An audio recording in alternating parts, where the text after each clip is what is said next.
निकष जर काढून टाकायला निकष नाही मोबाईल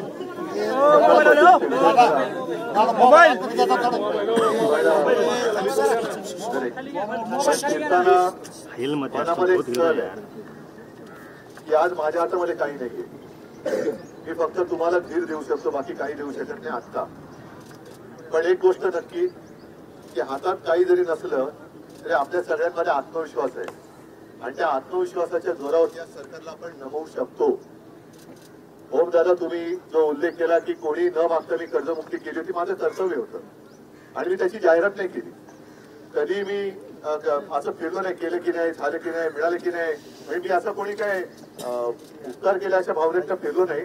पण आत्ताचं जे सरकार म्हणते, मी येताना गाडीमध्ये बघितलं, आपले उपमुख्यमंत्री म्हणतात अजित पवार, लाडक्या बहिणीला एवढे पैसे देतात. अरे देताय म्हणजे काय करतो, उपकार करताय का? आणि तेवढे जर का तुम्ही पैसे देताय तर आताच्या घडीला ते पैसे पुरेसे आहेत का एका कुटुंबाला? आज पूर्ण जमीन खरडून गेलेली आहे. बरं, मला काही जणांनी माझ्यावर टीका केली होती, मला शेतीतलं काय करायचं नाही केलं. मी तुम्हाला विचारतो, आता जी खरडून गेलेली जमीन आहे ती नीटनेटकी करून पुन्हा शेतीच्या कामाला किती दिवसांनी येईल? 5 वर्ष गेली, तुमच्या आयुष्यातली 5 वर्ष गेली. तोपर्यंत तुम्ही काय करणार? तुमच्या डोक्याचं कर्ज कोण फेडणार? तुमच्या मुलाबाळांचं शिक्षण, जसं आता पुस्तकं वाहून गेलेत, दप्तरं वाहून गेलेत. तर शेतीचं नुकसान झालंय, पण घरामध्ये पाणी घुसलंय, घरदार म्हणजे आयुष्य वाहून गेलेलं आहे. हे आयुष्य पुन्हा उभं कसं राहणार? आणि मी तर ठरवलेलं आहे की या सरकारकडे संपूर्ण सरसकट कर्जमुक्ती करून घ्यायचीच, सरकारकडनं करून घ्यायचीच. आणि त्याच्यासाठी आजच मी सरकारला सांगतोय, जर रस्त्यावर उतरण्याची वेळ आमच्यावरती येऊ देऊ नका, पण जर वेळ आणली तर मी स्वतः तुमच्या मराठवाड्यातल्या शेतकऱ्यांसोबत कर्जमुक्तीसाठी रस्त्यावरती उतरल्याखेरीज राहणार नाही. कारण आता बँका नोटीस पाठवायला लागलेल्या आहेत, कर्ज या सगळ्या नोटीस गोळा करायच्या आणि जवळच्या शिवसेनेसाठी काढून द्यायच्या. बघू पुढे काय करतात. साहेब, नेपाळसारखी कंडिशन आपल्या महाराष्ट्रामध्ये होईल, रस्त्यावर उतरले तर या सगळ्या नोटीस आणून द्या. त्याच्यानंतर आता मुलांच्या फीचं काय करायचं? पण सरकारने जी काय मदत जाहीर केलेली आहे, काय 2,000 2,500 कोटी, पण जर का एकत्र केले, मराठवाड्याचं जेवढं नुकसान झालं, आता महाराष्ट्राचा मी नंतर आपण त्याचाही विचार करू, पण मराठवाड्यामध्ये ही रक्कम विभागली त्यांनी 2,500 कोटी, तर शेतकऱ्याला काय मिळतंय? किती पैसे मिळतात? एकरी 3400, बरोबर ना? एकरी 3400. आता जे नुकसान झाले, आता सुद्धा इकडे पाणी भरले, म्हणजे शेत आहे का शेत तळ झालेलं आहे, हे साफ करायला किती खर्च येणार? त्याच्यानंतर सगळं ते नीट नेटकं करायला म्हणजे मजुरी लागणार. म्हणून आता तुम्ही जे केलेले मागणी परत तुमच्याकडे मला नीट मला एकदा सांगा की संपूर्ण कर्ज सरसकट कर्जमाफी झाली पाहिजे, बरोबर आहे? आणि आता जी मदत केलेली आहे साधारणतः जी काय केली 34 रुपये एकरी, एकरी जी काय त्यांनी केले ती किती असली पाहिजे? 50,000 रुपये. या 2 मागण्या आपण पहिल्या आता त्यांच्याकडनं करून घेऊ. बाकीचं पीक विम्याचे तर आनंदच आहे, ही सुद्धा मोठी फसवणूक आहे.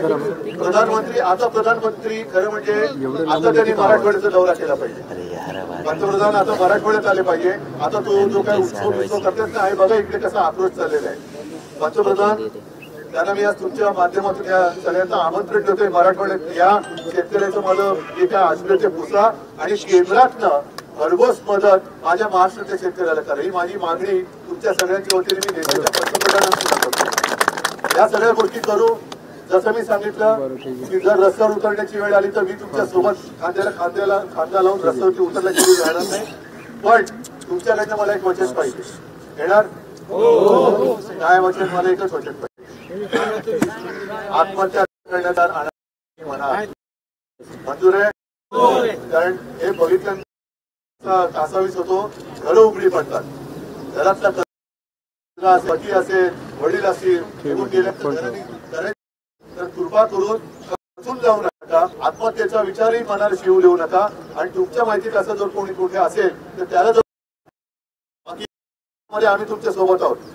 जसं त्या पुराच्या पाण्यामध्ये कैलास दादा ओम दादा उतरले ना, आणि मला बघून मी सुद्धा म्हणजे हे झालं की त्याला फोन केला, रे सगळ्यांना वाचवते बरोबर पण स्वतःचा जीव पण सांभाळ.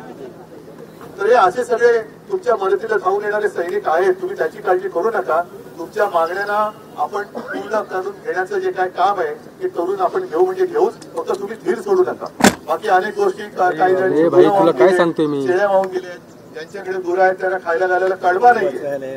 मी आता येताना बघितले एक सारी ताई होती, तिने सांगितलं की कुठल्या मंदिराच्या बाजूला, यमाई देव मंदिराच्या बाजूला माझं घर आहे, घरामध्ये पाणी आहे. गेलो बघितलं, घरामध्ये छोटी छोटी मुलं आणि सगळं पूर्ण ओलं झालंय. कसं जगायचं कसं?